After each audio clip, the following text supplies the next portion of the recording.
Acast powers the world's best podcasts. Here's a show that we recommend. I'm Laura Marie Shanehalls. And I'm Carrie O'Donnell. And together, we are the hosts of Sexy Unique Podcast, a podcast for geniuses about reality TV, pop culture, and every once in a while, a tangent about 9/11. I mean, it really affected all of us.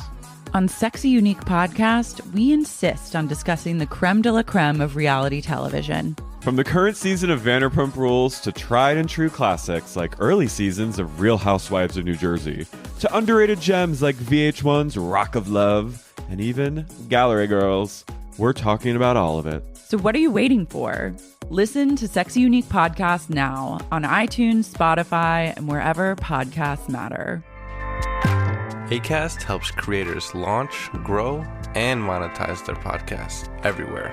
Acast.com.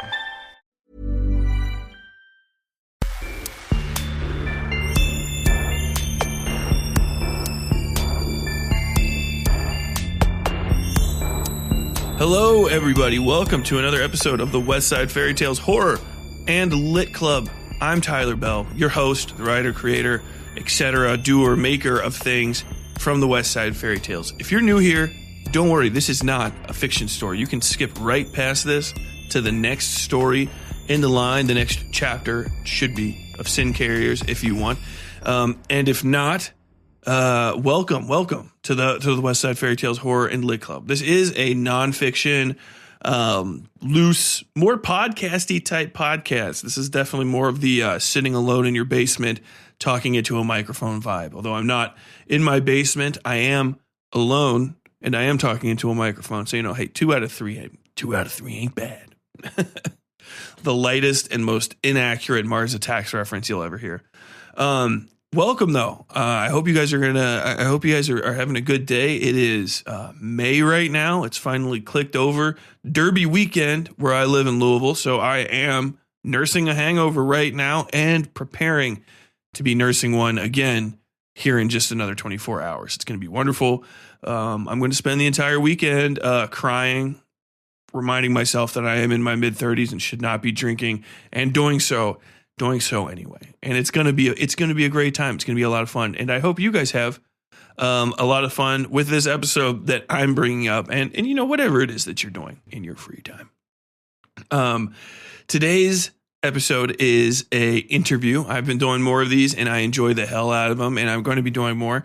This is an interview with Steve LaFond of the Witchever Path audiodrama. It is an ongoing series of stories where you, listener, can help pick the next part of the story by voting at witcheverpath.com. I've been in a few. I starred in one of them, one of his stories.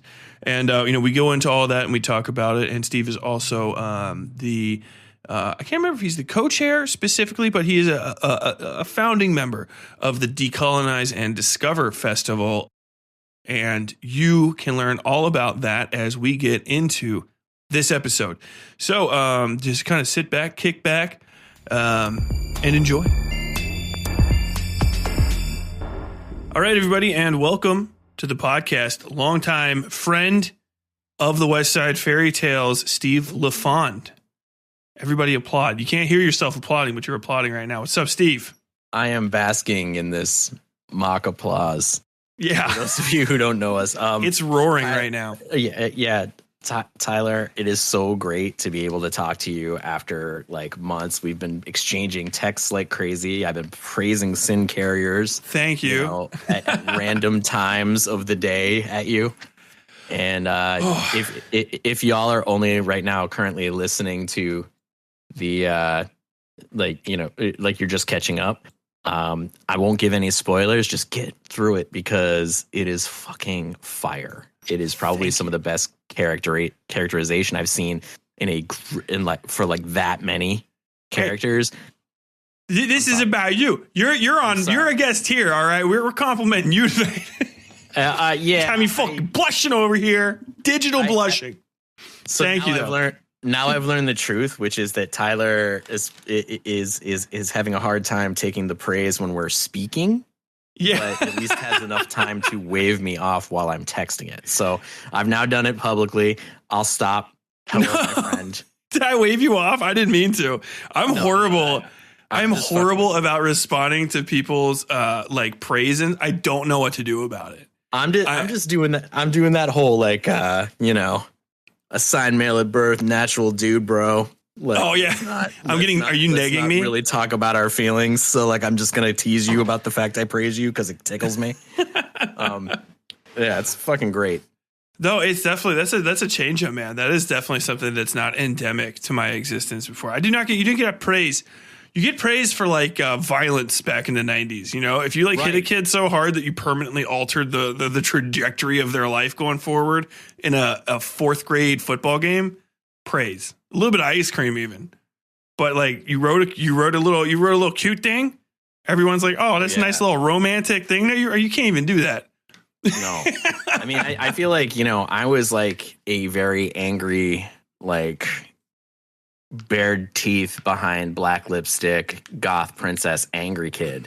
Yeah. And all that edgelord shit of the 90s, like all the stuff that a lot of Gen Z and millennial folks were like, what the fuck? That was our survival mechanism. That was the closest we had to like to like getting out that emotion. And I got to say right now, I kind of love taking the sincere shit now and using it on people who, one, weren't used to it, or two, like are more in touch with it but aren't expecting it. And as long as it's sincere, I'm not going to give you bullshit. Yeah, so I feel like all the ways that we found to tear people down, that same instinct can be used to actually build people up. And it's even better when you're on the East Coast because we're not LA. We don't have an agenda. We're not I'm not trying to get you to do anything for me. We've already done stuff together. So no. Great work. I'm not on your show. I'm listening as a fan and I love it. Yeah. You know, I just I don't know if you got my emails. Oh my God. I'm on the fucking TikTok, right? And so that's you're blowing up on it. Yeah, like it's actually pretty fucking funny. It's nothing I can capitalize on. I tried to do my shit that I would be like, I'm gonna grow my brand. Here, I put 2 hours into this beautiful little horror thing, and it seems kind of casual, and it seems like it's platform appropriate. 10 views. I get on there and I make fun of some fucking Karen lady for just being like a mean bitch to young people, and it's like 90,000 fucking likes. It's the zeitgeist. 750,000 views. Yeah, I'm like, what the fuck? And then I don't get anything off of it. It's not like none of them are like converting to new podcast followers. It's just a different thing that I do. It's your side fame. It really is. I feel like maybe if somehow I really pop off on there and I get to like 1 million likes, I'll be able to sell like 10 books off of it. But as long as I treat it like it is a fucking shit, like a trash pile, you know, and I put all my shit bits in there. But I have been seeing, because I pick fights with her. I'm the opposite. The left hand of what you were talking about before, you know, like the sincere compliments and taking all that negativity. I take all that negativity and I turn it into additional negativity, but pointed in the right direction. I do appreciate that about a lot of ones I've seen from you, because I've seen them as reels because I'm 43. Yeah. So he said, I can't get away from the Zuckerberg platforms. I hit a certain age. Yeah, I'm living in the strip mall. So like what I'm saying right now is that what I thought was funny is that while you're doing that, so when we're talking about politeness, my new thing, instead of just being mean, is to be almost Dadaist inscrutable on a rage-filled ancient like citizen Facebook group for Concord, New Hampshire. So today there are people going off about Popeye's chicken opening in the area, which we waited an hour and a half in line to get Popeye's tonight because it just opened yesterday. And there are 15 posts complaining that this Popeye's chicken is here, with a lot of people saying, why are we even posting about Popeye's chicken? And I am just going to town on these people. It is so much fun. Dude, I mean, it's got to be like that. You've told me stories. I don't know if anybody else might be slightly confused by that pronunciation because you're also not from New England. Concord, New Hampshire is Concord. He's not on the Concord as in like they conquered New Hampshire. Like it's like a really cool page. It's just Concord, New Hampshire. So So The Concord, New Hampshire page is probably fucking popping off, but the Concord.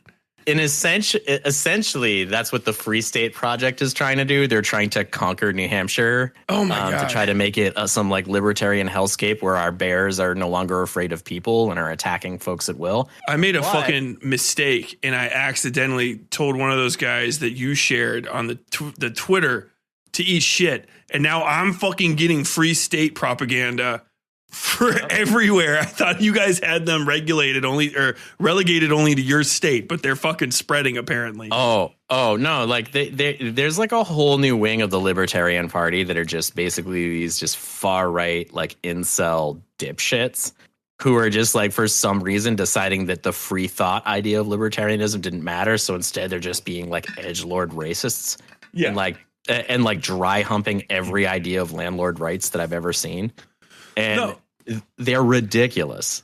No, yeah, they're just monarchists. Ultimately, like all their shit boils down to fundamentally, they're like, every man's a king in his castle, but literally, I want to be a king in a castle. Like I want to destabilize 100%. The world. I want everything to disintegrate around me, and I want to ride around on a fucking horse on my giant tracts of land and hunt peasants. Like that's ultimately what it is. It's insane. The kind of people that are drawn to it. And up here, like there were so many like people of color that were like libertarians coming from weird spots because like really that was the idea. And most of them have moved out because during the whole George Floyd riots, most of the chuds up here who are libertarians are also like, which I think is great. They alternate between bootlicking and hating every cop. But when the riots came, the black libertarians were like, okay, guys, now it's time to like march with these folks. And they're like, oh no, let the cops let the cops stomp them. Now that I've got another target on my back from that side. Hi. So we're talking. Did I actually fucking introduce you the right way? You did. You're from Witchever Path. Bit. Sorry, yeah, we were already talking, and then we're doing. I'm not good. You're my third interview. To be fair, Tyler, I didn't even let you start. I just started jumping in talking about how good your show was, and I think that sort of gave. It's not the worst way to start a conversation. I hit you in the ear as we started. It was like slap fighting. Right. But yeah, I'm Steven LaFond. I am one half of the creative force behind the Witchever Path podcast, which is now 4 years old. We do an interactive anthology that talks with all of our protagonists are based in New England. So like kind of like the Westside Fairytales has often been a certain region for a long time. We focus on all the areas and people, populations, and subgroups in New England that are typically not seen in a Stephen King story. Mm-hmm. Or if they are, they're sort of tokenized. Yeah. And so I'm the white, blue-eyed half of us. And my wife, Journee, who's friggin' amazing, is also in here with us. And together we try to create these interactive stories that between each episode, there's a vote for you to make a decision. So our audience can actually move the course of our story. If some of you who have, been a fan of Westside Fairytales for a while might have known that Tyler has actually played 3 roles on our show. Yes. But most importantly was season 4, which was called Sentry, where you were the head character known as you, and you were telling the entire story in second person. And only 2.5-ish of those characters are racist. That's right. That is right. Out of the 3 characters, 2.5 were racist. Steve calls me up and says, hey man, I got a role for you in this next thing. I love the way that you worked in the last project as a racist. He's tall and he's a little angry and he's a white racist. Would you mind playing that again? I'm typecast so up in New Hampshire. No, it's all good. Not anymore. You was one of the definitive roles because and I wanted to talk a little bit about that character. If y'all get the chance, check it out. But he's a vet. He's in an interracial marriage. They have a trans son. Something starts sort of stalking the house while the neighborhood is also kind of turning very far right. Mm-hmm. And we follow the protagonist, who is basically us, through this decision, through various decision points, because at one point the kid is in definite danger and there's only one person that can help, and it's the father. And the guy's flawed and he's amazing and he's really deep. And like, these were some of the more controversial votes. We had a lot of DMs where people were like, damn, man, this isn't easy. What was a little shocking was we actually wound up getting a lot of active military service folks in Texas and also in, I think, Arizona, who are writing to us because they found the show because of Sentry. Oh, no shit. Because it was actually, as they put it, eerily close to their current situation. So we had active service people with trans children who were like, this is fucking crazy. We are going through this. Oh, I wouldn't even be surprised. It's got to be a pain in the fucking ass to have a trans kid in the military of all places. Especially now. Yeah. And not because of the military itself. That's in general probably going to be like hilariously more accepting than you would think. And I know, you know, it's fine and it's fair if there's anyone out there you want to dog on the military. I understand people have their beef with it, and I'm not going to fight you on that.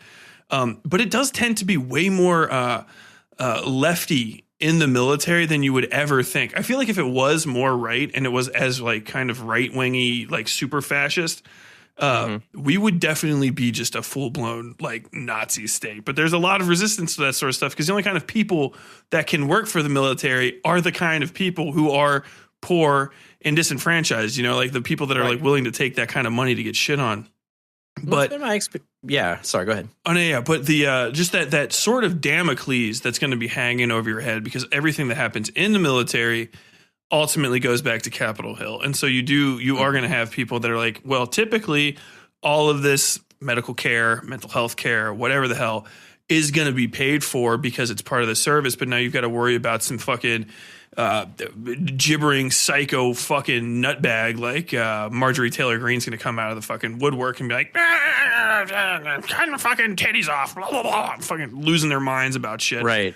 No fucking understanding of the situation at hand. Nothing actual legitimate to add to the conversation, but just, hey, we might randomly fuck up your life and you're either stuck in this career where your kid's going to be like, you know, in a sketchy situation, or you can jump out of the frying pan possibly into the fire. And I have a lot of respect for that possibility. Yeah, I think that's great. I had a question for you, and I think that this is something that a lot of people seem to forget because in this world of like hyper tribalism, the idea of it is like in the service too, like literally while there's all those things that are sort of socialized, and we can talk about how problematic that is all day. Politics aside, you're there to do your job. Everybody has to do their thing. Like you have to do it. So regardless of what's going on, like, you know, you're enlisted. Here we go.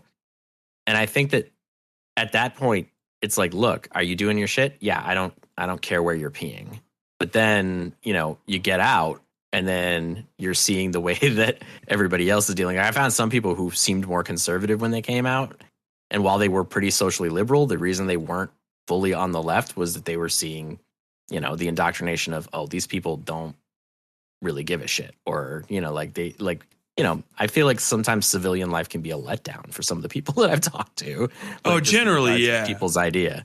So like then you've had people who are like, well, my dad was a Republican. He also served. So I'm still a Republican. Do I care if gay people are married? No. Do I care if trans people exist? No. Or rather, I'm open to it. But I'm going to vote on this side because the other side basically is still got that weird echoes of Vietnam like mentality. Yeah. They're being looked down on by somebody with an MFA. God, MFA. Jesus Christ. I couldn't be the one. No offense to anybody out there with a master's in fine arts degree. I've got a surprise for you, Tyler. Steven LaFond is a graduate of the Bennington Writing Seminars 2011 Master in Fine Arts Creative Writing Fiction. I'm not. There's no judgment against you. But, you know, I know what you're talking about. I love you just as equally as every... You're just like all the rest of the kids. I love all of you equally. I have no favorites, which is what you always say to the one that's not the favorite. I am 100% your Bobby Hill. I don't hate you, Bobby. Not me, the MFA program. Oh, no, I hate the MFA program. I don't know you.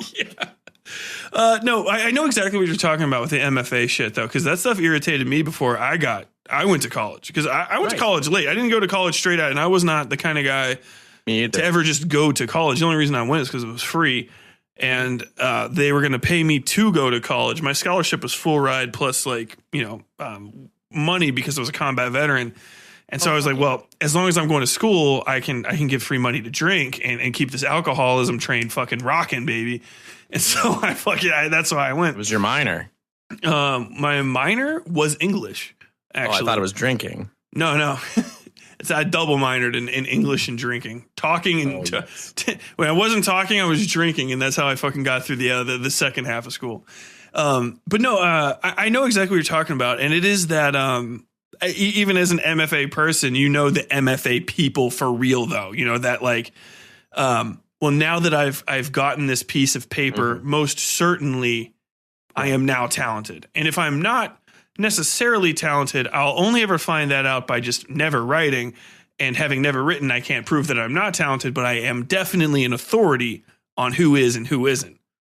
Oh, sure. I might not be able to walk past this gate, but I can sure as shit keep it. You know what I mean?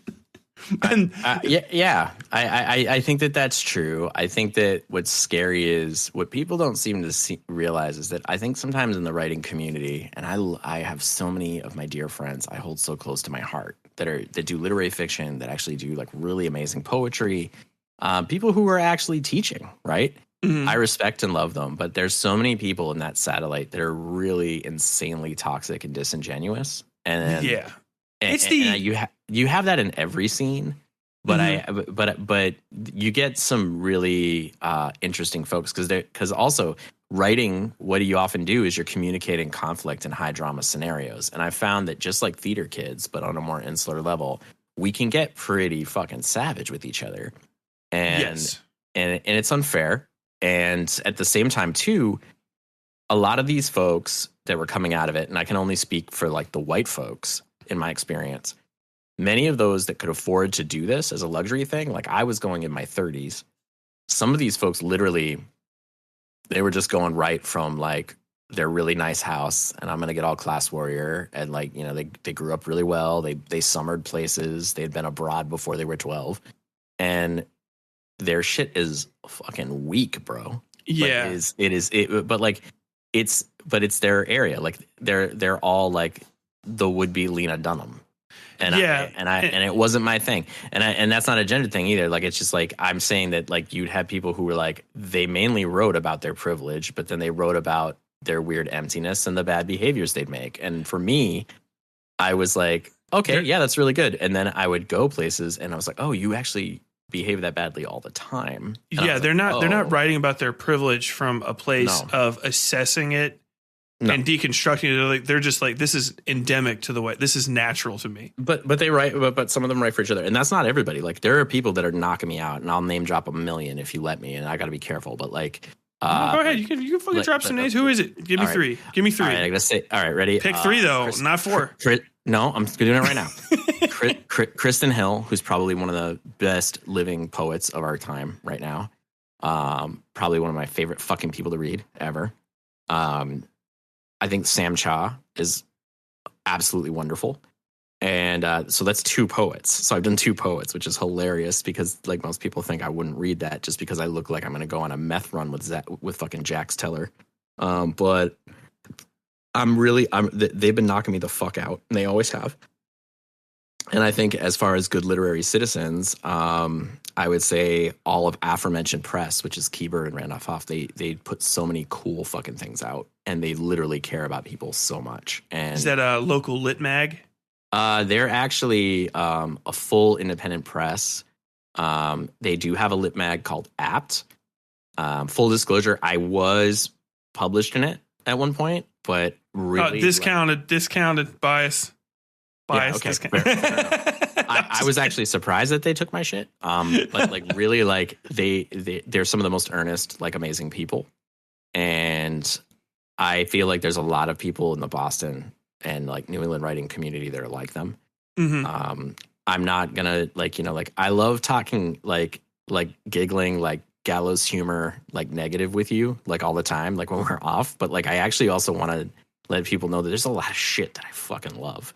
Oh, And I yeah, think that I'm on a pretty good emotional high this week. So I just figured I'd share people who are doing something right out there. But yeah, like I slag off that I do think there's a lot of lack of experience that sometimes people put know-how, knowledge of craft, and access ahead of experience. And I think that then there are experienced people who have imposter syndrome that are sometimes unwilling to look at trying to do those things because either they thought it's not smart enough for them, or they just never could do anything with it, or that, you know, well, to what end? And I think that, you know, one of the biggest divides we all have is nobody wants to look stupid, right? So on one side, I don't understand why anybody would join the military like that, or I don't get that, whatever. Those guys are being sent to die, whatever. And then on the other side, it's like, well, what the fuck, man? You don't know anything about me. Like, why are you talking about what I'm doing? And I think that everybody just needs to chill the fuck out and yeah, I think there's something to be said about subscribe that. to Twitter Blue. There, I'm gonna go. I ruined my point. No, we're not doing that. No, I get what you're saying to a degree. I've been thinking of something like very similar recently, and it's this. As I'm getting older, I get more and more frustrated with people saying, "I don't get why." Thing. I don't get why. Yeah. I don't get why thing. I don't get why this person would do that. I don't get why this person would do that or this or whatever it is, you know. And if it's something that you are, you know, you're a fan of X thing or whatever, a lot of the times it really isn't unironically like they're saying it on purpose. Like, I don't get why. And, you know, if it's a pundit or whatever, they're trying to articulate that you shouldn't understand why. But I feel like that mentality and a comfortable with I am ignorant of thing and I don't even think I would like to figure it out. That should I've been like, every time I see that, I feel like it's okay for me to be mean to this person for a little bit, because if you just snap at them a little, it's like, oh wait, I can't just be comfortable saying that. Like, no, you can't. You're being a dick. Like, why are you being an asshole to me? Why are you being an asshole? You were a dickhead first. You just didn't realize it, and then you got fucking slapped in the face. And now, holy shit, look, the fucking world's got all kinds of colors and stuff in it. You were just dazed off. And, I hold myself to the same thing. So every time I've been like, you know, what the fuck? You know, why is that? You know, I've actually been looking stuff up, and I've been learning fuckloads. And unironically, even if it is something where you're like, I'm 100% against it. You know, if it's some random racist shit, I don't know, 3%ers, right? And you're like, I don't know why this person would be a 3%er. If you look into it and you try to figure it out, it's not like you're going to just start commiserating with them, but you might figure out why the fuck they're doing it in a way that can either protect you from them, you know, so that you just know what the fuck it is they're after. Or if you run into them, you can kind of speak to them at their level and be like, hey, you know, you're a fucking idiot, right? And they're like, why? I'm like, well, I was wondering about your fucking dumbass identity that you've got going, right? Where you want to just like destroy the world. But like, now I know more about you. And you know, these things that you think are fucking wrong. I'm like, well, how did you know that I think those things? Like, 'cause I fucking looked you up, man. Yeah. I didn't let it end at just, I don't get you. I tried to figure the fuck out. I'm better than you, all right? You're the one that just fucking hates with ignorance. I'm going to fucking hate with knowledge. I'm one step above. I am bigger monkey. I think that's pretty fair. What I think that my big thing, like, you know, has been lately, especially, is that I know what. So for those of you, like I mentioned it earlier, like I'm in an interracial relationship, and I'm a father of mixed kids, and we live up in New Hampshire, which is 97% white. And so there are weirdly quiet about the creepiness, but very there. Sorry, that's literally I interrupted, but yeah. Sorry, no, it is intense the way you guys talk about it. Yeah. So what I wanted to say to everybody, like, for that is, like, now recently things have gotten louder, right? Because like nationals, I'm not even going to bother with their name because they don't need the press. But there's like a bunch of like far right, like neo-Nazi groups that are now starting to get loud. Now, most of them only have like at most 18 members, and they've been going around harassing businesses, harassing people, because they think, now's the time. And I think what I do think is funny is while it may be mostly white up here, there's a very large queer population in New England and in New Hampshire. And so there's been like a real rush on them. And so for us, we're like, no, not in our city. And so we've been really active. And one of the things that I've been having to do is use the fact that I grew up like up here and use my white ass face and my big fucking beard and my biker looking clothing and talk to people where they're at to just ask them questions that they're not even going to entertain from my wife. Mm-hmm. And in some cases, we've really made some great headway talking to neighbors, making them think about things, having people back down, but also talking to our state reps. I had to testify at the state house for 2 different bills a couple weeks ago. One of them that would actually make the health care for my for one of our kids illegal, and also penalize doctors, mental health professionals, teachers, or whatever if they had a gay or trans student come out to them, and the parents didn't want that to happen. Like basically they want to start reporting kids, like even if their kids are talking to their doctors about gender dysphoria or which is fucking wild. Exactly. Like I don't have to deal with that because I'm a dude, whatever it is, Right. like those scariest thing, and it's in a million fucking movies, is that like one day to not get colon cancer, there's going to be a doctor and he's going to put a finger in your ass and it's going to turn you fucking gay for 5 minutes. Like that was the entirety of the 90s. You know what I mean? Just scaring guys away from fucking rectal health. Yes. And scaring people away from life-saving procedure. And that's the top. And no one ever fucking talked about shit. And then I find out about like all this stuff because I'm married now, and once I started dating my wife, I actually had to start paying attention to that shit. I've always been pro-choice, but like I didn't even realize like that was just a fucking a small thing really in a gigantic sea of shit that is just getting poured on them all the time. And I remember getting into an argument with somebody like 10, 15 years ago while I was still in the military or getting out of the military about, I think this is when in Europe they were arguing against taxes or arguing against putting the VAT tax on menstrual products, right? So if you guys don't know, in Europe, they don't do sales tax. They do value added tax. It just makes the thing more expensive on the end, but you don't ever pay sales tax over there. Right. Long story short, they're taking the VAT off to make the products overall cheaper for women everywhere. So you're just not taxing menstrual products, which drops them like 20%. Yeah, I think free in Scotland now too. Yeah, and then that's a whole new thing, years later. But I was just like, well, that's fucking, well, why are they doing that? And I was like, well, shit, I guess if you got to do it once a month and it's every day and then you got to do it 3 times, that's like diapers, but worse because, it's the rest of your fucking life. That's a pain in the ass as far as like spending money goes. I was like, it makes fucking sense.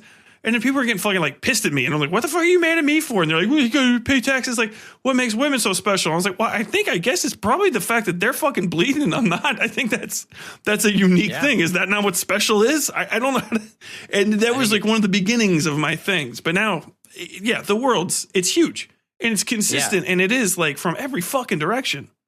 And for me, like, I think that my whole part of this is that for us, I live in a pretty, and some people, anybody who rolls their eyes at this, you should probably leave the podcast now. The intersectionality of my family when it comes to all of the different things like queer identity, multiracial, black, very outwardly black. There are things that we all see that there's a lot of changes. And I mean, like for us, like, like I know that a lot of the art and music and stuff that we're consuming is often from places that we're not normally hearing this stuff. Like people like, like I read a lot more Black writers now. Most of the podcasts I love are from people of color, and it's not a bona fide. It's that they've got a lot of cool shit to say that you haven't given a chance yet. Mm-hmm. And the access sometimes with some of this art, you're seeing some really great perspectives. And so it's also stuff that, of course, my wife, like Journee is really one of the more creative and like biggest forces for storytelling and promotion in those spaces. right now. And so I love to be able to do my part with whatever access I can give or whatever space I can give for people to fucking do shit. Cause it's, Hey, just a real quick before I just want to say, because we wanted Journee to be on this. I guess she couldn't make it tonight. And shout out. Dan, I know if you're going to listen back to this, much love. I wish you were here tonight, Journee. I miss you. Okay. Yeah, they'll definitely appreciate that. They like one of the things that we love about Journee and they. I'm sorry. Did I say she? My bad. They. Yeah, but. See, this is the thing. What we often try to tell people, and I think that this is the thing, is there's cool ways to do that without everybody ever having a sweat. And Tyler's now known us for years, so he knows it's cool. Like we get it. Like but like, yeah, I have this non-binary baddie in my house who's like wicked fucking fun, and they'd be here too, but one of the things that they've been doing is they're getting ready to do a big thing at UNH. They're going to be the kind of guest moderator and speaker about Trans Visibility Day tomorrow, which, you know, this will come out after that, but like that's a big day. And it's kind of marred with a lot of controversy, especially at UNH, because a bunch of religious groups had a vigil that was supposed to be for the victims of the Nashville shooting, but pretty much turned into a, you know, trans demons are coming for you. So yeah, we've got that going on.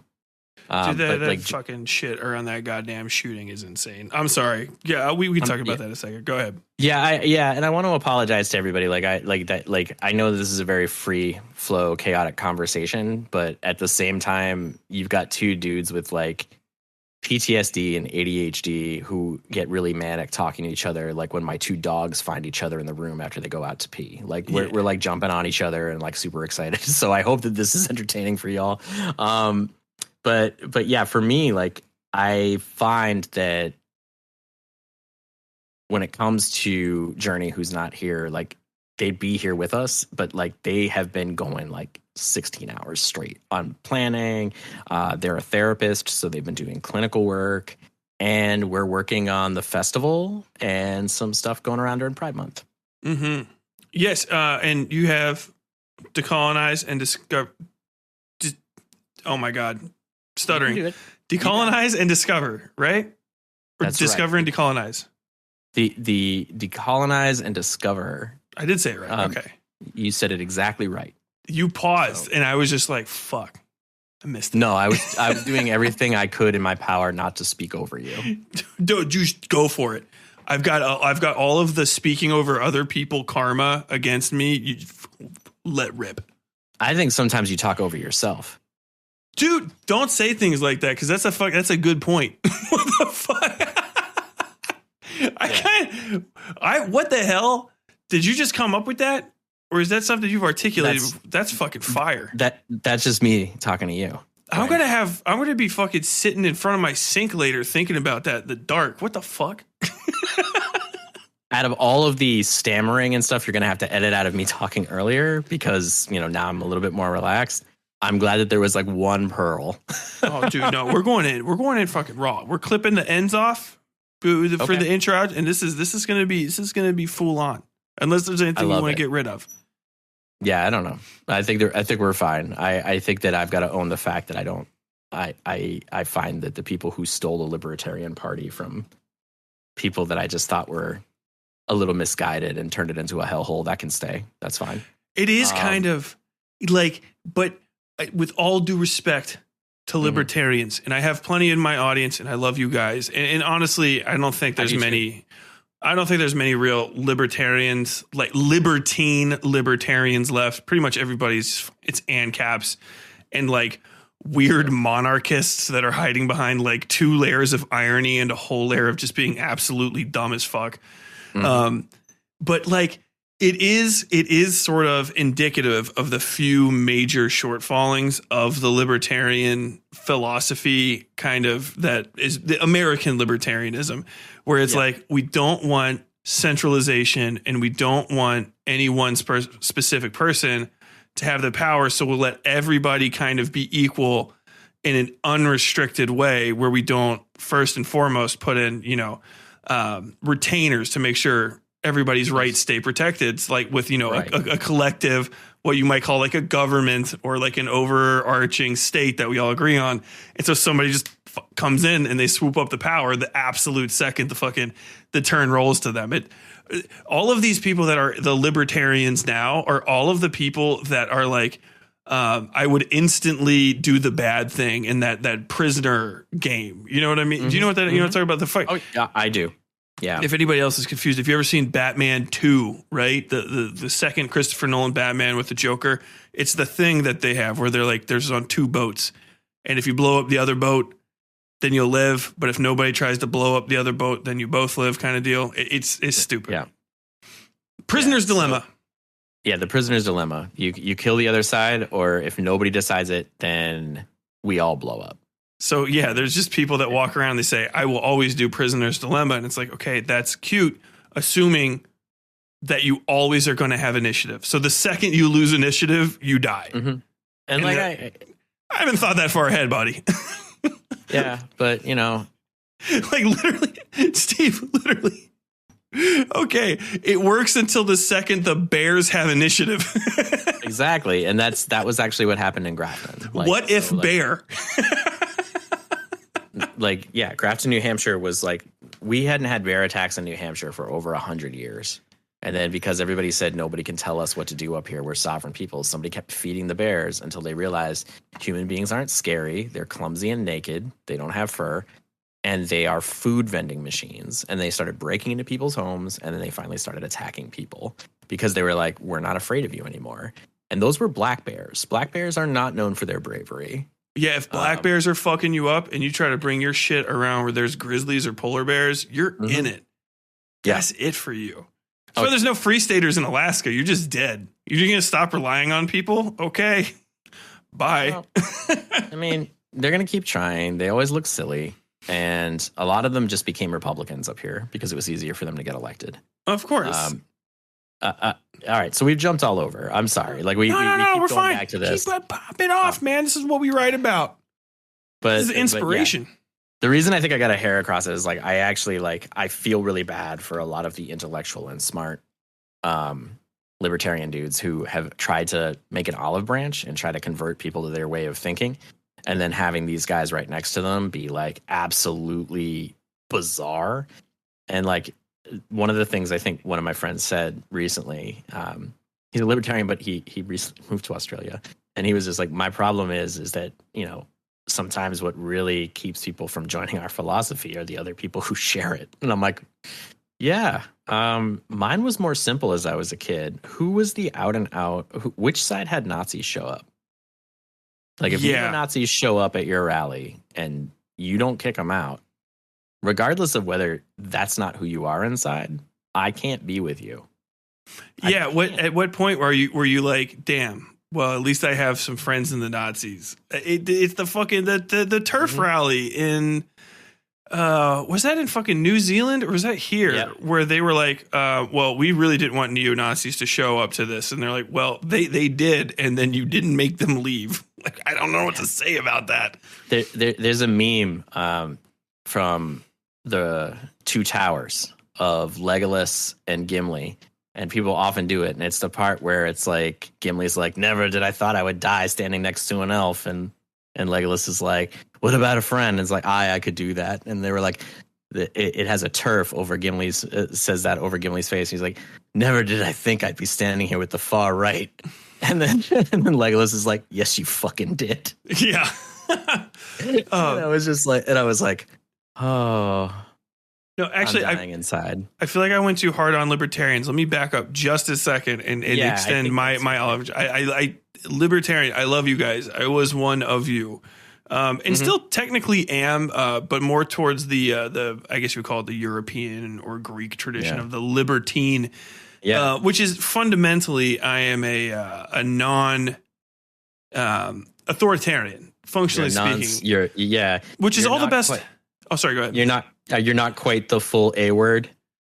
No. What's the A word? Authoritarian? Was that the A word? No, the other one.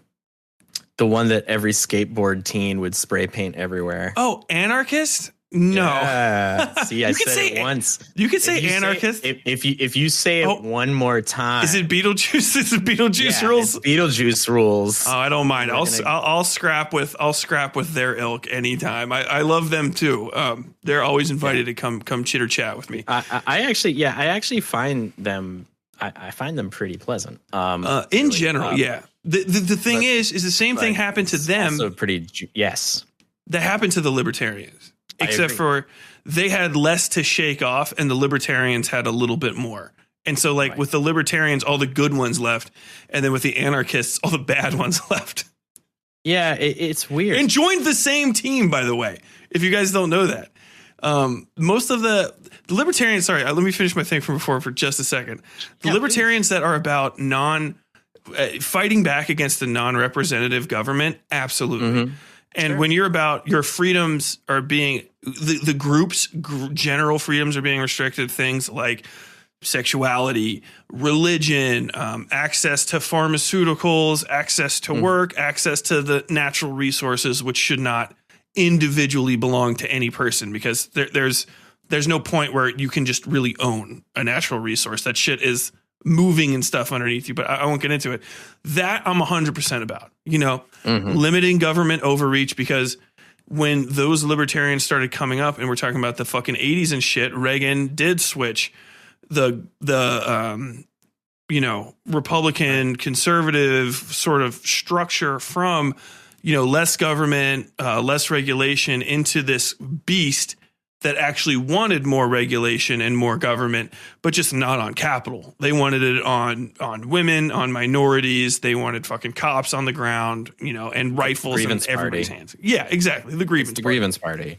And I think that that's what's so funny to talk about. And I know, there are far smarter people than me. And I do think it's funny how you and me right now, we're waxing eloquent about all sorts of communities that we've been adjacent to or close in our own experience.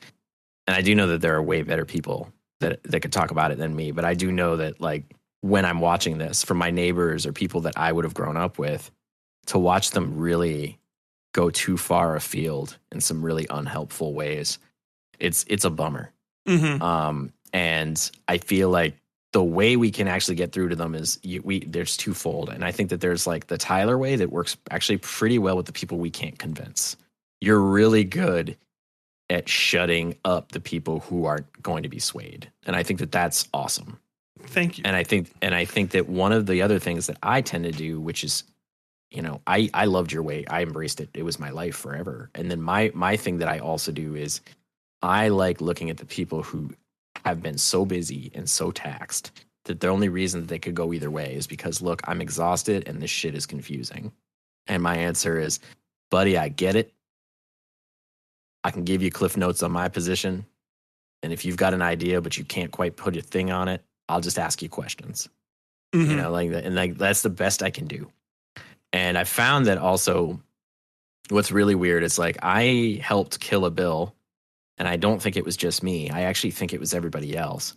But I got to testify on the idea of trans care for youth being child abuse. They were going to try to get that into committee, just get it in Which the law. Is wild, considering all the things that people can do right now to kids. Right. And At so all. the actual bill itself was this. The text of the words was HB 417 was to change the definition of child abuse to include gender-affirming care for minors. That was it. And then the longest part of the bill was how much it would spend to enforce that law, which, by the way, was astronomical. Oh, yeah. Well, because now you can fucking... And if you're a fucking libertarian and you, for a second, think that that's okay, you're not a libertarian, bud. But that was my take on it. You're absolutely not. I should be clear to full disclosure to the audience. Politically, I've always been undeclared. I'm not a Democrat.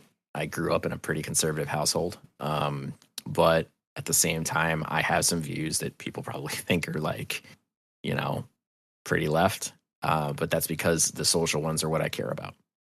And they were only going to allow 2 minutes for everybody to speak. Now, There were 5 bills going on at the same time, all of them targeting trans youth. My wife, Journee, was in the big hall talking about this one where, you know, everybody has to rat out a trans kid. And then I was in one where the child abuse one. Mm-hmm. They were only giving us 2 minutes because so many people were there. I got up. I was told I only had 2 minutes. So I just told them the truth. I was like, listen, my grandfather owned the barbershop that many of you got your hair cut for 40 years right down here by the State House. This is part of my life. I'm going to, you know, there's been a lot of fear. There's been a lot of stuff going on here. I'm just going to give you statistics because I work in medical research. And I went over for the past 5 years alone, just how many surgeries, how many drugs, how many things people are given. And when we weren't even getting to like, you know, 5 digits, like, and by that I mean like in the tens of thousands, we were going like really small numbers. Like when I finally got to the surgery part, I think that's where I swayed people because they kept me there asking questions where I was like, yeah, there's been 262 between 1998 and 2020. There were only 262 surgeries on minors. And out of genitals, like period, none under 13, absolutely none. And maybe 56. And that possibly also counted intersex corrective surgery. Mm-hmm. And I was like, okay, and now to make y'all uncomfortable, 80% of every male New Hampshire resident has been circumcised. Yeah. And we did not elect for that. Our parents were doing either culturally or medically what they thought was in the best interest. They didn't take it lightly, or you'd hope they didn't. And because it was societally like acceptable, we don't think about it. And then I was asked questions about, you know, listen, we always hear it takes a village. Like, this is a conservative guy. We always hear it takes a village, or we don't believe parents know that what's best, or kids. Wait. Was he coming out against the concept of it takes a village? He found that often that type of argument, he hears it as an emotional plea about community rather than anything that's fact-based or about the individual. So he was a pretty cool, like he was an older Republican guy, but he was like, how do you square your argument with the it takes a village? Because I was talking about it as an individual, like what we should do as an individual parent. And I was like, okay. I was like, I'm not a Democrat. What I can tell you is this. Nobody has their child come to them and say, I think I'm another gender. And they slap their hands together and say, to the operating table. No good parent would do that. Yeah. You're talking, there are a lot of things in place. You have to go see a therapist. You have to go to a doctor. You need to exhaust all that. And also, it is a developing child. So nobody is doing that. And with due respect to the kids, and I mean, one of your kids, you know, and in your entire world, you're much closer to the people that know this. You're better to talk about it. From my understanding, not even any of the kids slap their hands together and say, you know what, I'm a different gender. Like the difficulty of dealing with that has to be fucking insane. And boy, puberty was just a lot for me. And it's the easiest of the puberties, with all due respect. I don't know how you add additional complications to that. And you're just like, yep, I'm sure about everything right now. Yeah. Just 100% running off half cocked. Hop on the motorcycle. Now, is it possible that somebody hit the gas to be as supportive of their kid as possible? Sure. But medically and everything else, you can't just go give me estrogen or give me testosterone. No, They're not going to do that. The situation's already in place, right? And there are laws in place. There's medical due process. There's all of that. So it's bullshit to think that it's going to just happen. And when I finished that, I was like, listen, I hope I answered your question. He's like, very well, thanks. And then they just wanted my paperwork to vet my stuff. But then there were way more powerful speakers. There were trans kids. There were parents. The other side had, this is, the devil. And, what I do kind of give, I want to get, like, I slag New Hampshire off in one way, but I want to give some praise to my state that people should realize. We're angry. We're an angry group of people. We live on this big granite slab, and we don't like being bullshitted. Like, we don't like people lying to us. They also don't like people on their own side lying them too much. Like the weird fascists, yeah, if it's a comfortable lie, they'll hold it. But they know when they're being sold a line of shit. Mm-hmm. And if you can just look at them and say, look, I'm not on the side that you hate more than the truth. I'm not. So that's why I'm telling you right now that don't be so quick to high five this weird, like, you know, evangelical lady from Loudon who keeps losing custody of her children and foster children, when you could just talk to somebody who actually does this shit, like who like actually knows about medical research. I was like, you're smarter than that. And that worked. I mean, from the other side and just watching from a distance, you know, and seeing the kind of people that are coming out against, gender affirming care. And it's care. Like, that's what they're coming out against. It's not specifically gender affirming surgery. That's not the main part of the thing. It's all of it. They don't want the kids to be cared for. They don't even want a psychiatrist to entertain it, except to say you need to be like converted back to being a straight boy or straight girl, which has no basis in any sort of science. No, at all. And so like I feel like that's the part that it's going that far. And like then, you know, now we've got people being like, well, all trans people are terrorists because they knew that the devil thing wasn't working. They knew the groomer thing was losing all of its power because all of the youth pastors who have been coming out against trans people are getting caught doing very bad things. A parade of child abusers.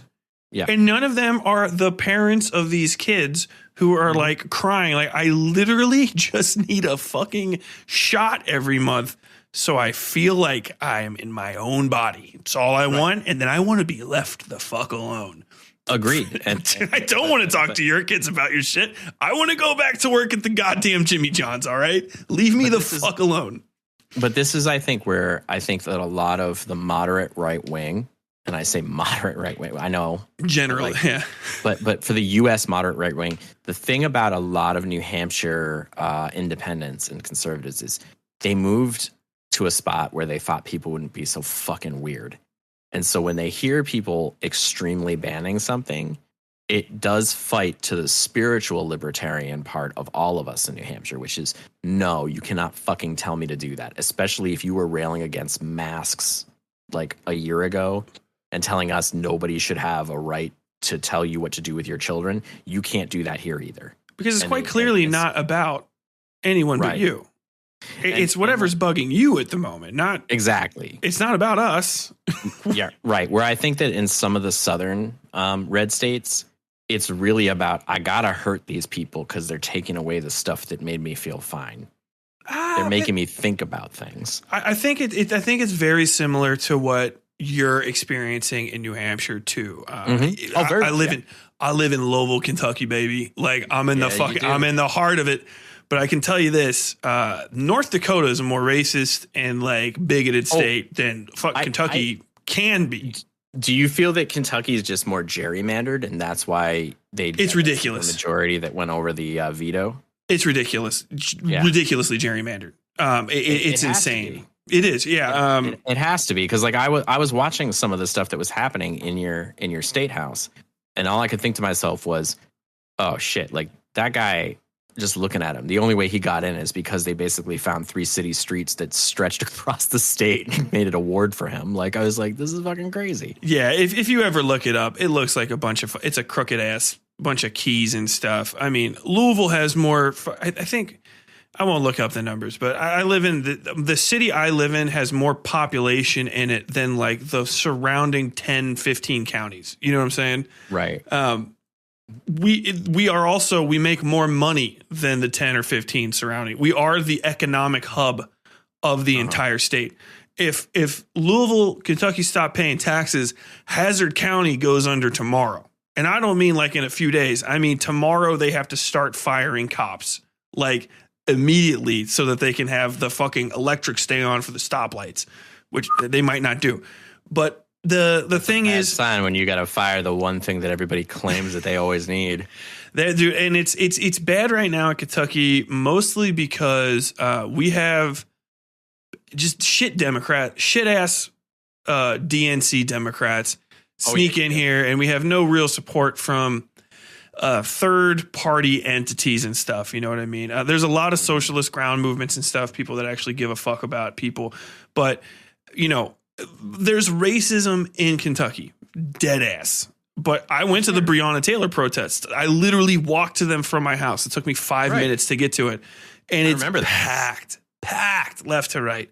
And, you know, shit is going to pop off here. And it does suck. But, you know, I think that's a good thing to keep in mind, even though it is bad. Fuck the Kentucky legislature hardcore. Fuck all of them. It's weird that they all get to meet together once a year and they're not all wearing the pointy hats. That's fucking wild for them. Yeah, but shout out. But surely because they're wearing their little white dresses, we can have them arrested, right? Yeah. That would be, if we had cops that were worth a shit fucking rolling up and arresting them under the fucking that law, because you know they always have their fucking kids at them. That would be fucking hilarious. But you know, there's a spot of light in all of these seemingly Republican-y areas. You know, there's a lot of people there, and the difference in Kentucky is only like, I think it's 55 to 45, you know, in favor of conservatives. But a lot of those conservatives are like you're talking. Most of them are like, leave me alone. I want to run my farm. There's not as much endemic, inherent fire and brimstone racism as you'd think. It's just a lot of people that are older and they're confused because they get brain poisoned by Fox News. The worst racists live in the suburbs of my city. They fucking go to work at the fucking Louisville Metro Police Department. Well, that makes a lot of sense. And yeah, sorry if I went off on the tangent. No, and I think that one thing that we also got to remember is you talk about population. Like, we have far less people in our state, I think, than you do. And probably, and that's probably not by a lot because it's Kentucky. But when people talk about one thing that I also want to say that's really good about our state is that nobody realized that they had hit the wasp's nest of angry queers, moderates, and independents until they started doing this shit. Yes. And I was literally hearing this fucking female chud next to me who actually shows up on the Steve Bannon podcast all the time saying the dumbest shit ever. She's muttering under her breath. I was like, you fucking asshole. I was born and raised here. I don't know where you're from, bleach blonde, but I know it isn't from here. Like, you are a fucking carpetbagger. Like, we, like, up here, like, we don't care. Like, you know, like, you can make out with whatever fella or lady you want. If you shoot straight, you got beef jerky, and you are fucking annoyed at people, you're a New Hampshireite. And yeah. And like that, I think is why so many people didn't get involved for a long time. And then once they watched their cousins and their neighbors and everybody started getting screwed with, we saw an influx, a rush of people coming out in support. Because New Hampshire is the rapidly aging teenager slamming the door saying, you can't tell me what to do. And we do it to each other just as much as we do it to the nation. I mean, we fucking voted for McCain even after Bush won the nomination in 2000 because they did him so dirty in South Carolina. There was a huge, like, people thought, oh, New Hampshire, it went blue. No, it didn't. Most of the New Hampshireites we still had McCain on the ballot. We voted for him. And we did it because we were like, fuck Bush. And then we didn't vote for him again because of the Iraq War. Yeah. And that's the other part of it. Like, it's an interesting mutant. We're a weird mutant up here. And I feel like, you know, maybe we'll go down like Mothman or a Sasquatch being hit by a combine. I don't know. But like right now, we're an interesting place to live. And Journee and like so many groups like 603 Equality and like a bunch of other places are doing what they can to keep the independent, true spirit of New Hampshire alive, which is listen, be there for your fucking neighbors. Don't be an asshole. And I don't care what you do. Oh, man. Wow, we've been talking an hour. And I'm still awake, but like I'm just saying, like we have talked nothing about any of the stuff you wanted to talk about. No, this is good, man. I'm not trying to stay too focused. I'm just breathing. I'm having a good time. I'm not trying to hang out. Do you want to hang out for a bit? I'm here. Or do you got to go? No, I'm not leaving. I looked it up, by the way, and your state is puny. It is small. We have 4.5 million. You have 1.3. Yeah. Respect. No, just kidding. We are a slightly more stretched out Rhode Island. Yeah. Actually, when I looked it up, Rhode Island, you guys get compared to that. We get compared to Tennessee and Louisiana for whatever reason. Tennessee because it's next door. Yeah, and I guess basically, but not Ohio, because I think Ohio is way bigger. Ohio has a fuckload of people in it. It is Ohio is nuts. That's where I'm from. Ohio used to be cool too. We used to be more like y'all, but like the Trump shit fucking went wild, and like it changed the entire like makeup of the state. Before we were like 50-50, and it was kind of like I was happy about it, because like sometimes we go blue, sometimes we go red, and when we were a swing state, it feels like we had more play because people would come and ask us shit. But now that it's kind of like routinely red, like no one gives a fuck about Ohio anymore. It's like they gave up their power to win in a weird way. But also, like you were saying, we had carpetbaggers in fucking Kentucky. We had this guy named Matt Bevin, who was the governor. And he was, I think, from New Hampshire, actually. Sounds right. Yeah. And he lost and went home. Like, just, he's like, I'm going to fucking be here. I am never going to give up on the, whatever the fuck, on this state. I love this state. I'm here for that. And then, like, literally the day after he won. Oh, shit. The day after he lost? Yeah, the day after he lost, his fucking house went up for sale. Yeah, he's from Shelburne, New Hampshire. We'll never give up. Oh, shit, we didn't win. We're gonna fucking go. Matt Bevin, New Hampshire's favorite asshole. Like, for real. That's for you. Oh, my God. You can tell I've been sleep deprived. I've been so sick for the past month, man. No, I get it. I got sick 3 times last year. Like, it was insane. I got COVID back to back and was out for a month. And then I got the flu, just the original, the OG. Yeah. 6 months later. Yeah. And it was like, I was like, I don't know if I want to go to the hospital. There's sick people there. And I don't know if it's necessarily like I should go get a flu shot. And I got the fucking flu. Well, the flu shot's a vaccine. So if you're in the middle of the flu, it's just protecting you from another influenza. I know. I'm just fucking dumb, man. And also, I didn't have the car at the time. You know how it is. But tell me how that is. Before I forget, before we start falling asleep like a bunch of old men, tell me about Decolonize and Discover. Tell me about the festival. I love that you're asking. So Decolonize and Discover is a 3-day festival that happens from June 16th through June 18th of this year. It's been happening. It's the second one. It's been happening on Juneteenth weekend. And what this is it brings together sci-fi writers, horror writers, podcasters, musicians, LARPers, urban BMX racers, DJs, and other weird nerds all together. But it's with a focus on the creators in the community that are coming from, as they've been putting it this year, the global majority.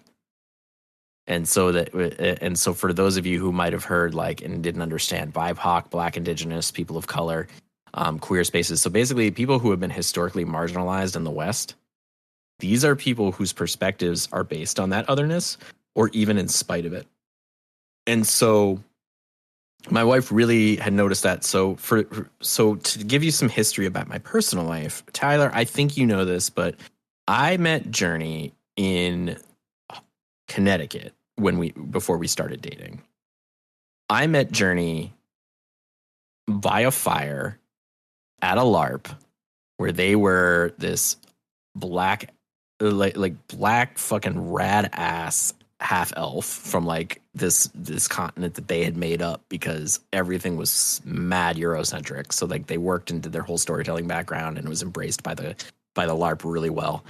And they were the most badass motherfucker. And I was essentially a Muppet barbarian of the woods. Why were you a Muppet? Because I often refer to myself as basically a Muppet. Like they gave me no direction. I was doing cast. They were like, you're part of this barbarian tribe. We're all up here, and like the guy's giving out names, and he's like, you're like Quiet Wolf, and you're this, and then they're like, you're Pissing Jackal, and then I like looked at them, and I was like, wait a minute. And he's like, what? I'm like, Pissing Jackal? I was like, yeah. I was like, and we came from around here? Yeah. And I was like, and everybody's white? I was like, yeah. I was like, have any of you seen a jackal? Do you know where they live? And they're like, don't be like that. I'm like, no, I'm just saying, like, if we are a tribe that has only ever lived in this woods, how the fuck do we know what a jackal is? True. And then I was like, I was like, screw it, man. My name is Meep. And they're like, what? It's Meep. I just went out and I was fucking Meep. And like I was having fun. We shared some fucking chicken together.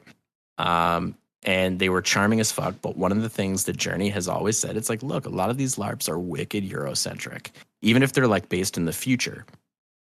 And there are other people making some cool ass things out there.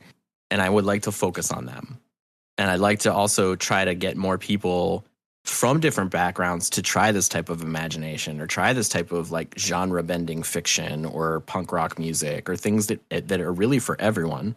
Mm-hmm. And so let's find the people who are doing those things and let's bring them all together. And it's all inclusive. Like you don't have to be of a different background. You can be a white person. You can be a white straight dude. And if you got an open mind, you want to see cool shit, you are more than welcome to be a part of this festival. And what it is it's all about showing people an unbiased mindset of what could be possible if you enriched your game with deeper flavor, or if you accessed writing or perspectives that were other than your own in a more supportive, stable environment. Mm-hmm. And it's fucking amazing. We had no idea how it was going to go last year. It was a huge hit to the point that the venue folks and everything were like, are you doing this next year? And the answer was like, of course we are.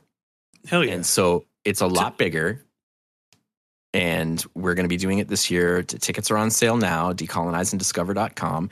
There's even a podcast now that we started for it. And it's on its 4th episode coming out.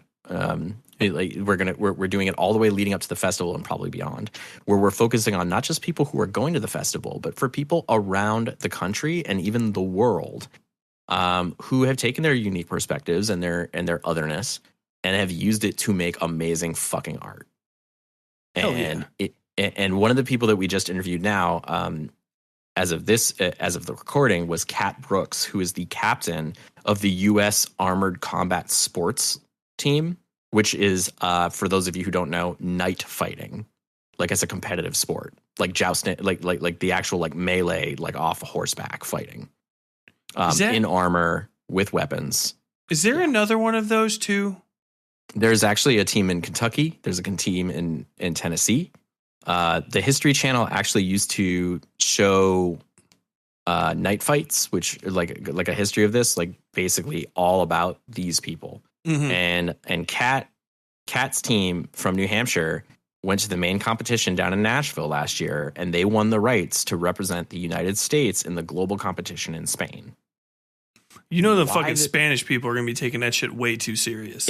It was on television. That's fucking awesome. And so the funny part about all this, for all of you to know, is the reason why this was noteworthy is that this team, more than any other team in the United States, is basically the gayest, queerest team. And like they are the most badass fighters in this style. Like they're winning like national and world championships. And it's because they are fucking badass. And like so they were asking Journee and Jess Negron, who is an amazing game developer, who has a game coming out on Steam soon. They were like, okay, so why, like, we noticed the queer stuff, all that, like what was going on? Like, tell us what that experience was. And Kat put it pretty succinctly. He was like, well, we all knew what we were, but based on the reaction and with the tenor of stuff, we came out and we were the big burly queer dudes because we're the people you can't fuck with. Hell and yeah. So we were there to be like, like when we would win, in some areas, people would get really quiet or come up with excuses of how the queers beat them, like why they beat them, as opposed to like, you were just bested. And they felt that kind of it was sort of like a moral imperative to be out and proud because they had a responsibility for that. And I thought that knocked me out. I was like, wow, that's fucking great. And it was like, we're not there to push an agenda, but we're not going to hide who we are for respectability, because who we are is already respectable. And I was like, that's fucking dope. I've got a lot of sorry, go ahead.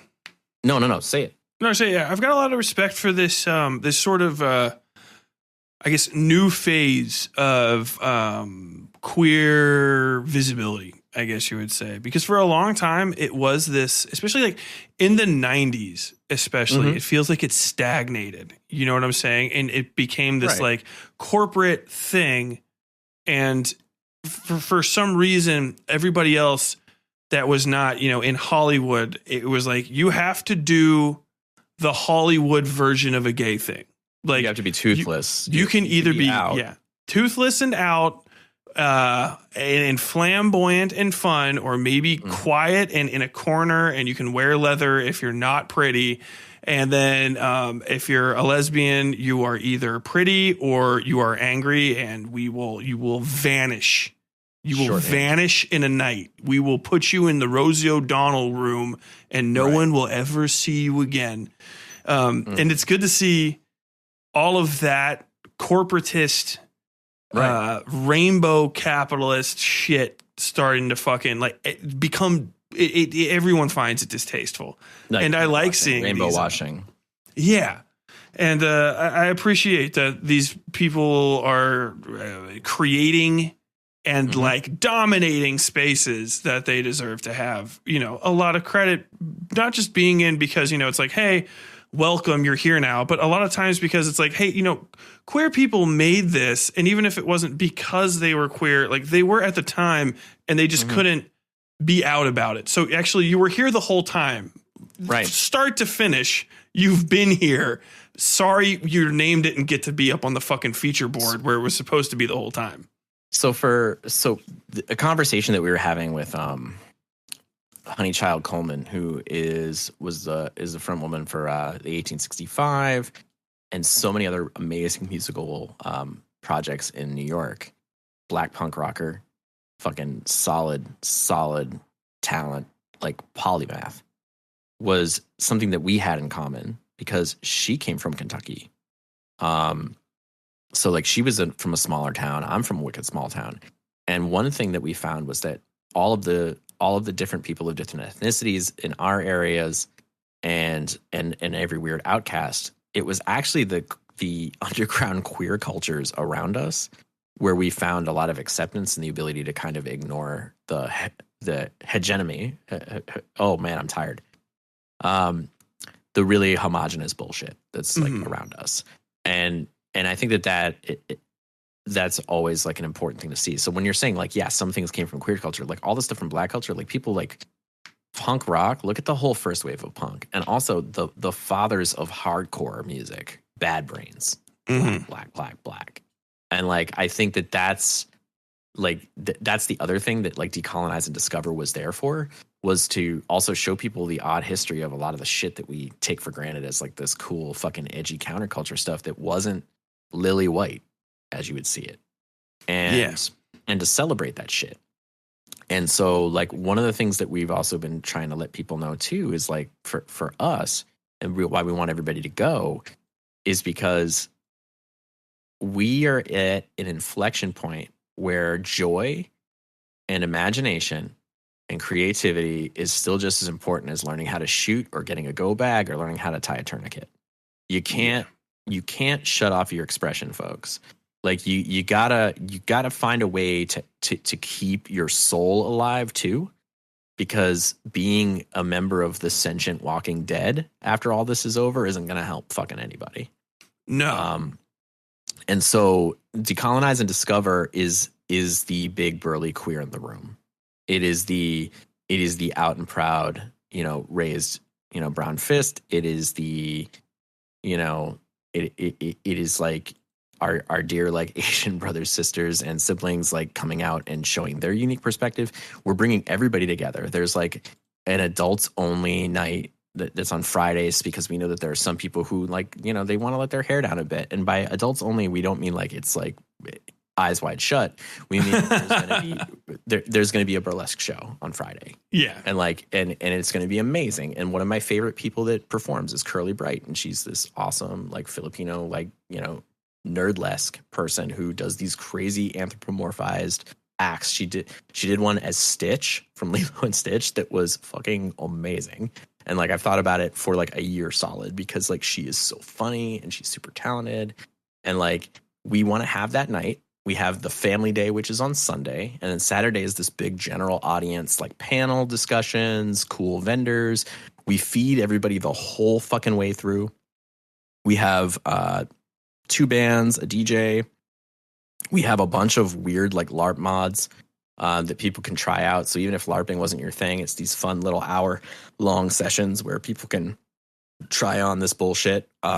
The Cat and his night group are going to actually do a night fight demo. And they also are running something called the Old LARP, which was a Warhammer fantasy-based LARP that they do. But it's based on the old original first edition, which was very anti-fascist. Yeah. So like it's like a parody game. So like I'm really looking forward to seeing that. And it's also just a thing that, you know, I come on like really blustery proud. Like you bring up you bring out a very like fun, tongue in cheek, making fun of toxic masculinity in me, Tyler. You do that. So like, because I am toxic masculinity. All right. I am its collective spirit. I don't know about that. But like I like the way that we started with the energy of this podcast. Like, I'm wondering if people like turned me off after 5 minutes. They're like, who the fuck is this? Oh, great. There's 2 of them. No, they're my fans. They're down. They're down. They know. You guys know. Show Steve some love. But I think that the truth of it is that, you know, you that same energy I still have for the idea of creating a space for people. And I've seen the way you interact with your community. You have a real sincere touch with this, you know, like you seem to really give a shit about the people that are on your Discord, for example. Oh yeah. And I love all 7 of them. Yeah. I lurk. I'm 8. But that's because I'm texting you heartfelt love letters of characterization. Oh, yes. But thank you. But my whole thing is that, and this has been a very big thing for me. I had a lot of series of psychological like breaks and reckonings like in my adult life. And in the last 7 years, I've found a lot of peace. And in that peace has been this desire to build community that's actually good for people who might have had a few scars, to kind of like get past that bullshit and to interact with human beings again in a really safe and like decent way. And I've been blessed to have not only a partner who is really good at that type of work, but some friends in the area who really have the mission of let's make the right spots. Let's not make the ancestral mistakes in a lot of these subcultures again. Let's figure out what we can do. And there's a lot of removing of squeaky stairs occasionally. And sometimes you hear some drama that really fucking bums you out. But we're trying to be reparative, and we're also trying to find, and like, you know, I'm a huge sucker for redemption arcs for people. Oh, for sure.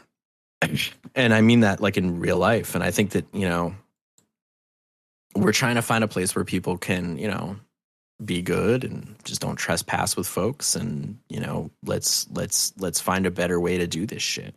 And fuck, man, it sounds weird, but like it's gotten me really emotional of late that we're actually doing shit that, you know, makes people feel good. Yeah, it's wild, isn't it? Yeah, I don't need to be the center of attention so much. Like, I was just the protagonist of our last storyline. Mm-hmm. I reprised my role, John. We did our 5th season, for those of you. It's called Second Course, and it's the sequel to our 1st season, which was Squirrels, which was this story about a creepy farm where people go up and pay a premium service to unload some of their burdens, we'll say. Well, it's great. Go and check it out. Hell yeah. but like I've actually used our podcast not really to feature myself a lot. Like I do a lot of bit roles, which you've heard me do, Tyler. Like I'll often be like these weird side characters, but I try to keep myself out of our collaborations because it's really about focusing on the story, or it's about focusing on a point of view where it's like I've had enough spotlight. I want to try to make sure that people get theirs. As opposed to my podcast where I am even the fucking gunshot sound effects with my stupid face. I love it. But you see, like, I think for me, the reason I don't do that is that I had a hard time wanting to be in front of people, even though I was naturally an extrovert. But like a lot of crazy shit went on for a while. And for me, what's been more healing and has allowed me to be more social with folks is that I'm kind of like in like, I don't know, like Pathfinder or like old fantasy type tropes. I'm like the bard who's there to like make everybody be celebrated. Like I want to be the support role for people. I don't want to be center stage all the time anymore. I don't like it. Because I feel like I'm bored of me. And that's just a personal taste. Like Journee thinks that's fucking ridiculous and gets upset at me when I like, I don't know, kill a character I'm playing off really quickly. Like, you know, like, is like, why did you do that? And the answer was, well, that character wasn't needed anymore. You know, like we're doing something bigger. No, I respect the hell out of that. It takes a lot to step back, more than I have. I'm just kidding. But that's the thing I love about my wife. It's a thing that people have trouble expressing, especially Americans, especially fucking Americans. And that is that I'm fine being part of the crew. I do not have to be the star of the show. I do not have to be the most important thing happening right now. And I know I'm the fucking literal star of my show, but it's not like I have a fucking choice. I can't do like casting and stuff. It's too weird for me. I feel like I've got one or two of being able to ever do that in me, and I'm going to save it for like trying to make a movie or something. But yeah, like my wife loves helping make stuff, you know? And like, I absolutely, I wouldn't make shit if I didn't have her. So she's just as important to me and to like the podcast existing as I am, because it's two sides of the same coin, you know. But I would get like if I get the credit, I get the credit, and I think that's not so much a shortcoming with me or anybody that likes to be in the spotlight so much as it is just the way that people view it, you know. And I think it does get toxic too, because then you do get these things where suddenly, you know, you have an Asian American fucking actress in that Star Wars film who becomes a lightning rod for every minor problem that happened with the film, even though she was, you know, passingly okay to good in the movie. I can't remember that much about it. It was a Star Wars film. It was fine, you know, but like she definitely didn't deserve to get scared out of fucking Hollywood by racists because because she got pushed forward because of this toxic star culture, individual, you know, things can't be great if I don't have some gigantic person there who is representative of the entire thing, you know? Yeah. And I have a lot of respect for you as a creator for that, because, you know, you even if you're not, you know, trying to be the star or something, you're a very good, I'm accepting my BAFTA and I've got the crew behind me. You've got that good vibe. You go up there. Thanks. And, you know, you bring the people along with you, and that's fucking awesome. You know, for better or for worse, it's fucking wonderful that you're doing these things and that you're getting your family and your friends and people you care about and people who just, you know, want a first chance. You know, there's a lot of people that I've gotten to talk to with you, and it's their first time voice acting.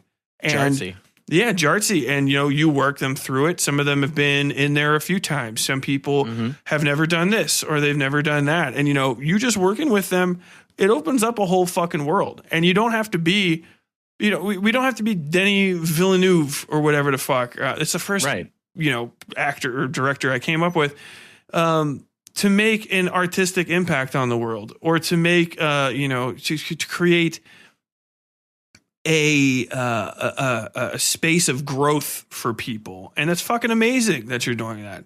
And I just want you to know I appreciate the vibe. I love it. I love that Witchever Path's out there. I love that Steven LaFond's out there making shit. I love that Journee LaFond's out there fucking co-writing tag team monster duo with you. And I'm sorry, like, folks at home, we'll do another one of these. Don't worry, this isn't the last you're going to hear of the fucking the LaFond crew.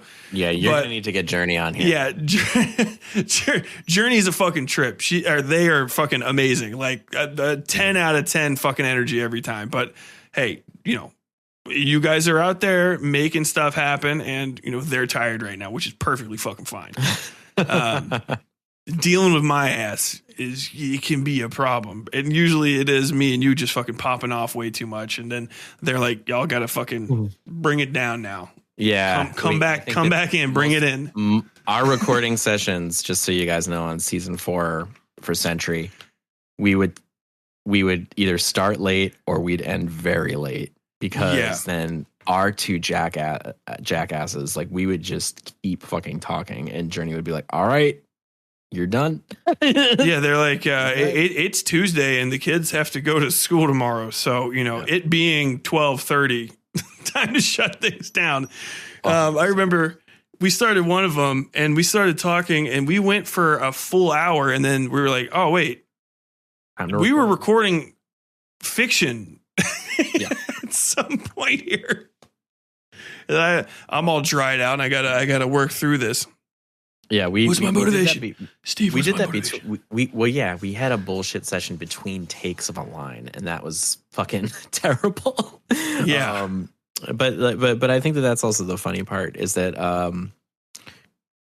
I appreciate the comment, like the compliment, because like one of the things that I kind of want to do with my life, like until I'm dead, is to just help platform and like get great stuff. I don't need credit. People can start here. We've had actors on our shows who have gone on to have even bigger shows than ours, because they got inspired. And that is like probably the best thing that I could see happen. No, I love how out of the loop I am, because I didn't realize that Harlan Guthrie was the malevolent guy. Yeah. And like he was in there and was like, oh yeah, but you're in this with me? Okay, that's cool. Good that you had time. Thought he was busy with like, life or something. Apparently he's just running one of the biggest podcasts in the fucking space right now. Yeah, one of the top rated podcasts in the world. Like Harlan has always been the most sincere and sweet person, and that's been great. Like they're like also like one of my favorite people that we worked with too was MJ Bailey. Yes, does the Oracle of Dusk and a bunch of other stuff from Miscellaneous Studios. Was fucking amazing. And Deej Silvis, like DJ Silvis, Moonbase Theta Out, was on our show. Did you have one of the Oz 9 people on? Several. Okay. Several. And also David S. Deere from Ninth World Journal, and pretty much everywhere else, because the dude's fucking ear delicious. I feel like we're like one of those. What I say sometimes about Witchever Path, which Journee would like probably kick the crap out of me if I say it again, but I'm going to say it here so I can get yelled at later. I feel like what we are sometimes is like we're like a group of studio session musicians that everybody loves and you come and jam with, and then y'all go over and you do like these amazing shows like beyond what we do. And it feels really good because like when people latch onto our show, they get diehard and rabid. Like we have a very respectable following, but I love when people who are bigger come to our show and get to play something that they never get to play and have a lot of fun with those roles. And then people can celebrate it. And when I hear people who love it, it's great. Although the best thing that I've ever seen that happen is Journee and I were in DC once, and there was somebody with a Sin Eater Squirrels t-shirt from our TeePublic store. And that's I did not know who the fuck they were, and it blew my mind. Yeah, I had one of those. One of my books is ending up in somebody's like book club for their students. So they have a copy of The Eyes Beneath My Father's House available on Amazon.com. There you go, plug. And it's like, wait, what? Why is it out there? Who has that? It's so strange because you spend all this time. It's like, I really want my art to be out in the world. And then it's like fucking seeing your kid in public when you didn't expect to, you know? Agreed. Like, what the fuck? Hey, who told you could be out here unaccompanied? Oh, man. No, but Witchever Path is it slaps, and I really appreciate the opportunity. Again, everybody, if you get a second right now, pop on over Witchever Path. It's witcheverpath.com. One word. Witch is WITCH, like a witch ever path. Yeah, we got a fun pun for y'all. Yes, and the current ongoing story is. Just finished. Just finished Squirrels. We just finished second course, which is the second sequel course. to Squirrels. God damn it. S's. S's. Yeah, we had some alliteration there. And what will be happening next is we have another story that'll be coming out, I think, starting in May.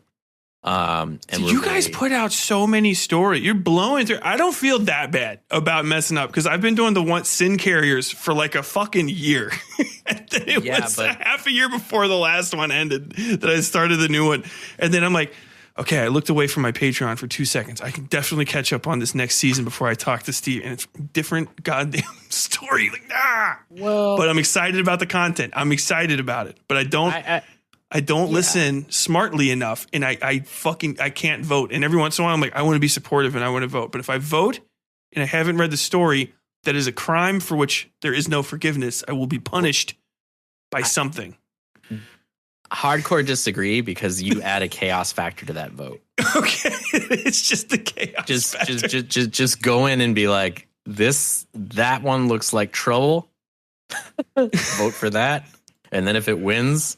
You probably have completely upset the apple cart, and there you go. Big consequences. All right, folks. Then you heard it first here. If you want to go add a chaos, you don't even want to listen to anything else. You just want to go do chaos. Head over to witchoverpath.com and then just vote. When there's a poll, just vote. Vote madly. Yeah. Follow Steve and Journee on Twitter. Decolonize and Discover at. What is the ad for that? There's an account for that, and there's an account for Witchever Path. So if you follow us at Witchever Path on Twitter or Instagram or Facebook, if you want, if you're still on the strip mall like Grandpa Steven, you can do that. And then also for Decolonize and Discover, because there's a Twitter limit on your name, I guess, unless you decide to give him money. Don't do that. No. It's at Decolonize Disc, DISC, and that is like where you can get more information about the festival as well as all of our crazy podcast episodes that are coming out each week. If you want to come up to New England and be at this, go to decolonizeanddiscover.com. There are tons of cabins that have electricity and various other things. You can rent a tent. You could actually even just buy a ticket and then find a place to stay. Like we would love to have you. Pet friendly? Pet friendly. We can check with the venue. Really, like if you think that you've got a good boy, that's possible. But also, we want to be mindful of people who have pet allergies. Absolutely. It's about 8.5 acres of land. There's a Stonehenge.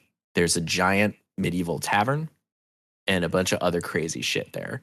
But yeah, like we have been talking with one of the guys from Ye Olde Commons that we wanted to throw what was essentially a good boy / good girl LARP, where it was like everybody bring their pets. Hell yeah. if they're sociable. But yeah, I would say that for you, we'll talk offline. Yeah, no, I wasn't asking specifically for me, but also I am specifically asking for me. I knew what you were doing. I know, yeah. Okay, wrapping things up, though, patreon.com/whicheverpath. And, of course, if you guys are interested in my stuff, stick around after the end of the interview, and I'll talk all about that. Thanks again, Steve LaFond, half of Witchever Path. All respect to Journee. Thanks for coming on. Thank you so much, Tyler. All right, and that again was Steven LaFond. check out his stuff, Witchever Path at witcheverpath.com. By the way, that's Witchever Path. Don't forget that part. WITCHEVERPATH.com. Look at me fucking winning spelling bees and shit. Thanks everybody for stopping by and hanging out with me for another episode of the podcast. I really enjoy having you all here. I love you guys to death. If you like this podcast and you like independent horror and audio drama, please check us out on Patreon, patreon.com/Westside Tyler. It's a party, a ball every day. Not a lot of people there, not a whole gigantic big crew, but you could be one of them. You could hang out with us. You could be one of our friends, one of us.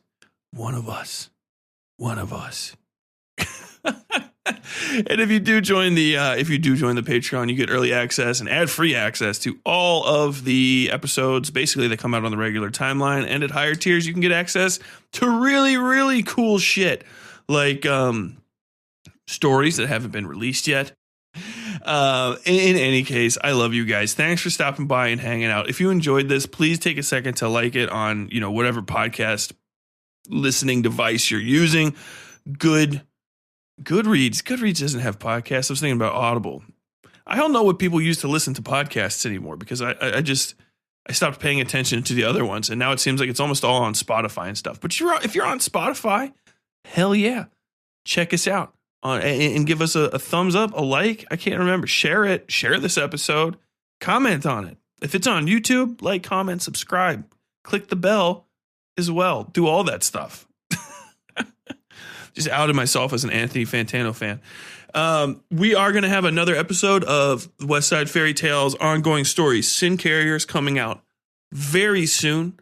And you should check that out. Also, if there's anybody you want to see on this program, anything that you want to tell me, feedback that you want to send my way, please hit me up at westsidefairytales@gmail.com. That's westsidefairytales@gmail.com. And you can reach right out to me and start a conversation with yours truly.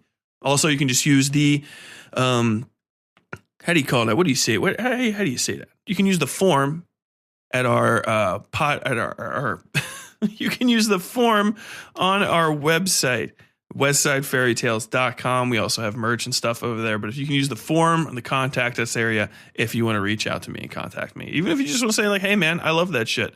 I really appreciate it. If you want to say something mean to me, don't do it. Go do something else instead, you big bully. I'm sorry.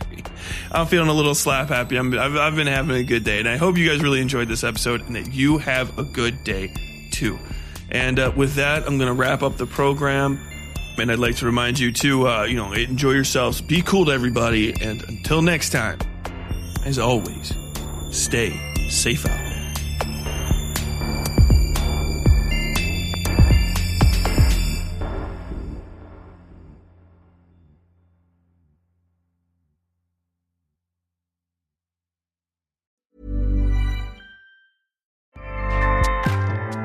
Acast powers the world's best podcasts. Here's a show that we recommend. Hi, I'm Tom Daly. I'm super excited to be sharing my podcast, Made with Love. It's easy to focusing so much that you lose some of the enjoyment from things. And that's one of the things I learned over the years of Formula One is why I'm doing it. Discovering a love of knitting actually helped me be my best on the board and get my hands on an Olympic gold medal. And I'm on a mission to find out how others have made what they love a central part of their lives too. We shouldn't be looking blindly for hope, but rather try to create that hope ourselves. Follow and subscribe to make sure you don't miss any of the new episodes dropping very soon. Acast helps creators launch, grow, and monetize their podcasts everywhere. Acast.com.